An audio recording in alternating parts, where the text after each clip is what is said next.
పర్యావరణ పరిరక్షణ, అలాగే నాళాలు సక్రమంగా పారడం, హైదరాబాద్లో వరద ముంపు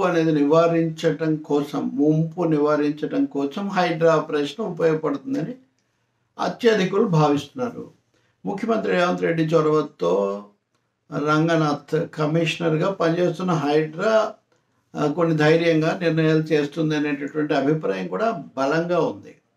ఇందులో అభ్యంతరాలు ఉన్న వాళ్ళు కోర్టులకు వెళ్తున్నారు. ఒక వారం రోజులు 10 రోజుల వ్యవధి తీసుకుంటున్నారు.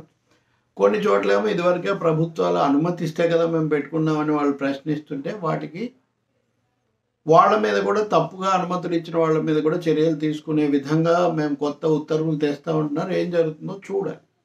ఏదైనా ఇది సానుకూల దిశలో ఉన్నటువంటి చర్య. ఈ క్రమంలో పేదలు, మధ్యతరగతి వాళ్ళు, తెలియక ఇందులో చిక్కుకున్న వాళ్ళు నష్టపోకుండా చూడాలి అనే ఒక మానవీయ దృక్పథం కూడా మనం చెప్పుకుంటున్నాం. పార్టీలు కూడా అడుగుతున్నాయి.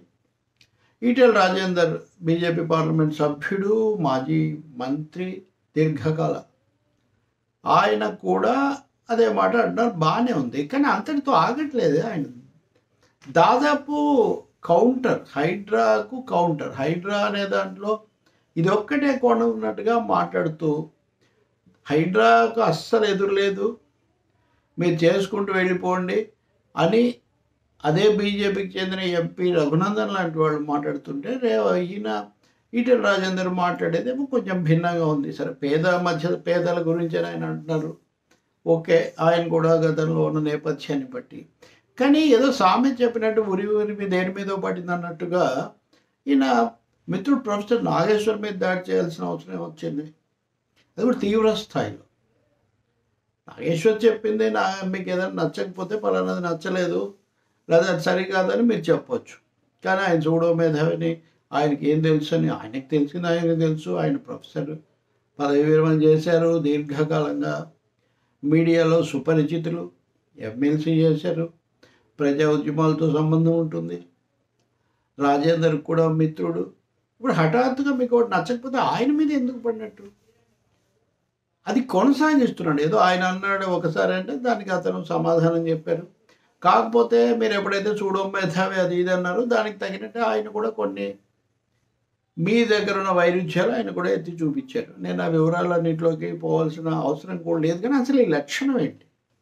ఏదైనా ఒక పని మీరు మెచ్చింది వాళ్ళు మెచ్చాలి, మీరు కాదంటే వాళ్ళు కాదనాలి. దానికి భిన్నాభిప్రాయం వెలిపుచ్చిన వాళ్ళందరి మీద మీరు విరుచుకుపడతారా? ఉద్దేశాలు ఆపాదిస్తారా? మీరు ఎప్పుడైతే ఆయన్ను అన్నారో ఆయన మళ్ళీ కొన్ని ప్రశ్నలు తీసుకొచ్చారు. దాని మీద ట్రోలింగ్ విపరీతంగా. కొంతమంది బీజేపీ ఆర్ఎస్ఎస్ కోణం, కొంతమంది సామాజిక కోణం విపరీతంగా. నేను ఉదయం చూస్తున్న ఆయన కూడా ఫోన్ చేసి రకరకాలుగా కొంతమంది బెదిరింపులకు పాల్పడడం ఇట్లాంటిది కూడా జరుగుతుంది అని. చాలా దారుణమైన విషయం ఇది. వామపక్ష ఉద్యమాల నేపథ్యం ఉండి బీజేపీని ఎంచుకోవడం ఈటెల రాజేందర్ ఇష్టం. అలాగే బీఆర్ఎస్లో టీఆర్ఎస్లో ఆయన ఏమేమి సమస్యలు ఎదుర్కొన్నారు, కేసీఆర్తో ఎలా పోరాడారు, అది ఆయనకు సంబంధించిన విషయం కావచ్చు. కానీ అన్ని సందర్భాల్లో ఆయన పట్ల అందరూ మీడియాతో సహా ఆయనతో సత్సంబంధాలు మంచిగానే ఉంటున్నారు. కానీ ఆయన ఎప్పుడు ఎవరు వ్యక్తిగతంగా ఆయన టార్గెట్ చేసింది లేదు. కానీ ఇక్కడ ఎందుకు టార్గెట్ చేశారు వ్యక్తిగతంగా? ఆయన చూసి ఉత్తేజపడిపోయి ఇంకొంతమంది అసభ్యమైన భాషలో వీడియోలు పెట్టడం నేను చూశాను, ట్రోలింగ్స్ చూశాను. చాలా తప్పు. నేను ఇప్పుడు అడగదలుచుకుంది ఏంటంటే, ఇది ఎందుకు నేను చేస్తున్నానంటే, నటుడు నాగబాబు, ఆంధ్రప్రదేశ్ ఉప ముఖ్యమంత్రి, పవన్ కళ్యాణ్ సోదరుడు, ఆ పార్టీ కీలక నేత, ఒక ప్రధాన కార్యదర్శి కూడా అనుకుంటా. ఆయన కూడా రేవంత్ రెడ్డి కాన్సెప్ట్ ఇప్పుడు అర్థమైందా, ఇది చాలా బాగుంది, అందరూ కూడా తెలుసుకోవాలి, పర్యావరణాన్ని కాపాడుకోవాలంటే వీటిని తొలగించాలి, ఇలాంటి కామెంట్స్తో ఒక ఎక్స్లో కామెంట్ పెట్టారు. ఇక్కడ నాగబాబు ఎన్డీఏలో భాగస్వామి, అంటే జనసేన వాళ్ళ పార్టీ. మీ పార్టీకి చెందిన ఎంపీ రఘునందన్ రావు దాన్ని స్వాగతించారు పూర్తిగా. ఇప్పుడు మీ పార్టీతో భాగస్వామిగా ఉన్న మరో సెలబ్రిటీ దీన్ని బలపరుస్తున్నారు. మీరు వాళ్ళని కూడా ఇలాగే ట్రోల్ చేస్తారా? వాళ్ళ మీద కూడా ఇలాగే విరుచుకుపడతారా? లేక మరేదైనా కారణాన్ని చూపించడానికి ఇప్పుడు మీరు ఈయన్ని ఎంచుకున్నారా? మీడియా మీద లేదా మీడియాలో మాట్లాడే వాళ్ళ మీద దాడి చేయడం ఏ విధంగా న్యాయం? పేదలు, మధ్యతరగతి వాళ్ళ గురించి మీరే కదా చాలామంది మాట్లాడారు. నిజానికి ఇంటర్వ్యూలలో రంగనాథ్ కూడా వాళ్ళను మేము ముందుగా వాళ్ళ మీదకి పోము అని చెప్పడం కూడా నేను ఎక్కడో విన్నాను. దాన్ని పాటించాలని కూడా నేను కోరుతాను. సిపిఎం వాళ్ళు కూడా అదే అడిగారు. అలాగే మూసీలో 12,000 ఇళ్ళ 12,000 కుటుంబాల పునరావాసం లాంటి బృహత్ కార్యక్రమం ఎలా జరుగుతుంది అన్నది నేను కూడా కామెంట్ చేశాను. సమస్య అవన్నీ కాదు.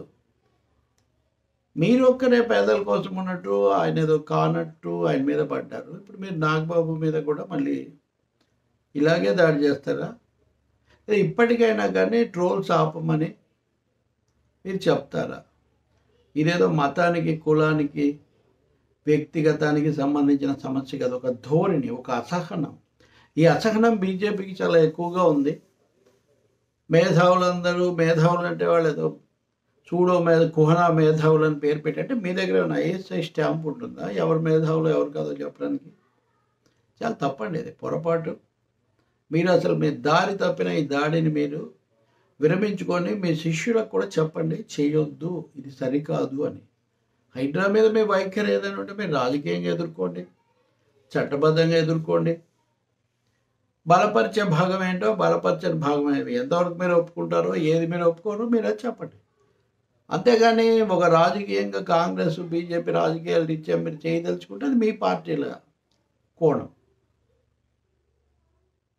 అలాగే మీ పార్టీలో కూడా 2-3 రకాల స్వరాలు వినిపిస్తున్నాయంటే అది మీ అంతర్గత కోణం. ఇంకొంతమంది అంటుంటారు ఇవన్నీ అనకూడదు కదా, బీజేపీ అంతర్గత విషయాలు ఆయన ఎందుకు, ఇట్లాంటివి కూడా కొంతమంది కామెంట్ చేయడం నేను చూశాను. సరే, ఆయన సమాధానం ఇచ్చుకుంటారు. కానీ నేను చెప్పేది ఏంటంటే, మీరు ఎప్పుడైతే ఆయన మీద వ్యక్తిగతంగా బిలో ది బెల్ట్ మీరు కొట్టడానికి ప్రయత్నించారు, ఆయన తప్పకుండా మాట్లాడతారు కదా. ఇది ముగిస్తే చాలా మంచిది. ఈ విధమైన వ్యర్థ వివాదం, దారి తప్పిన దాడి ముగించటం చాలా శ్రేయస్కరం. అలాగే మీడియాలో మాట్లాడేవాళ్ళు, రాసేవాళ్ళు, పార్టీల పరిధిలో బయట ఉన్నవాళ్ళు వాళ్ళ అభిప్రాయం చెప్తారు. మీకు నచ్చితే బలపరచండి, నచ్చకపోతే పలానా అభిప్రాయంతో నేను ఏకీభవించడం లేదా అది తప్పు అని చెప్పండి. కానీ మనుషుల మీద ఎప్పుడు దాడి చేయకండి. అంటే వ్యక్తిగత దాడి చేసినప్పుడు దానికి మళ్ళీ మీకు కౌంటర్ తప్పదు. మళ్ళీ దాన్ని సహించలేక ట్రోల్స్ చేయడము, చేయించటము చాలా పొరపాటు.